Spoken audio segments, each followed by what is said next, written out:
White sand beaches, hotels, restaurants, tranquil spaces, even the occasional whale sighting, all in the tidy 1.3 square mile village of Onset. Those who live in Onset will say that besides the obvious physical beauty, this tiny village has two very important things going for it.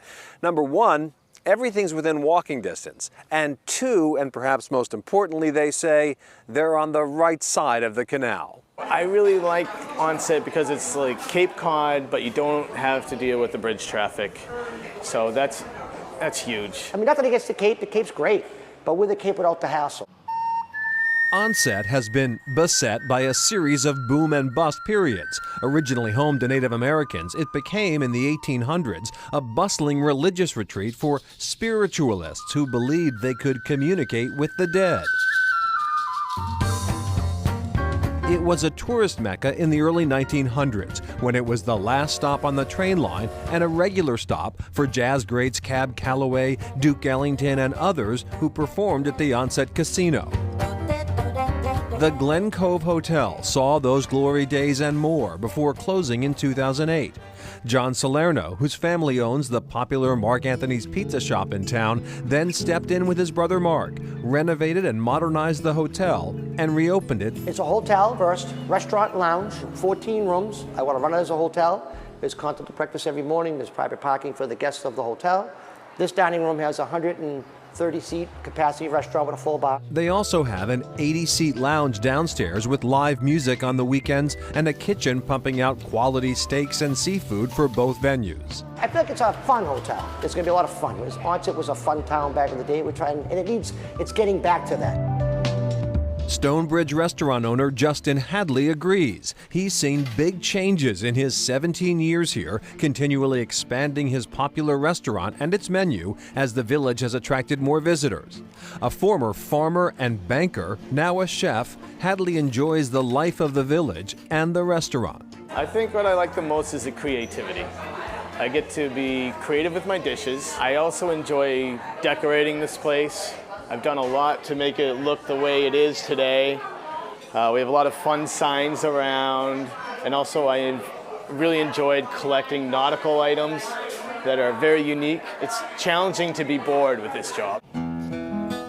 Since 1979, Highline Cruises has operated the only commercial sightseeing cruise in the Cape Cod Canal. The canal was built basically to help keep the boats from going around backside of Nantucket.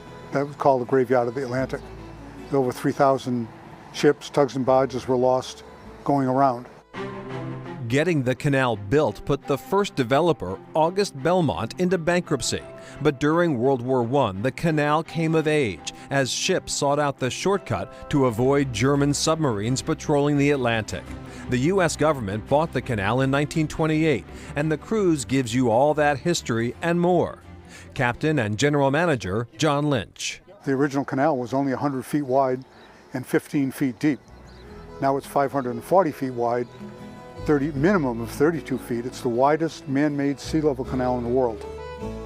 People came here in sidewheel passenger steamers to visit our Victorian hotels. The cruise offers views of President Grover Cleveland's summer White House, the Massachusetts Maritime Academy, the canal bridges, and the fishermen lining the shore. We bike it all the time. To be here looking back at the shore and to hear the historical pieces of it really gave another dimension. It was very cool. To go over the bridge twice a day, every day, and to be able to see them from a different perspective and hear the narrative on the canal and the history, wonderful.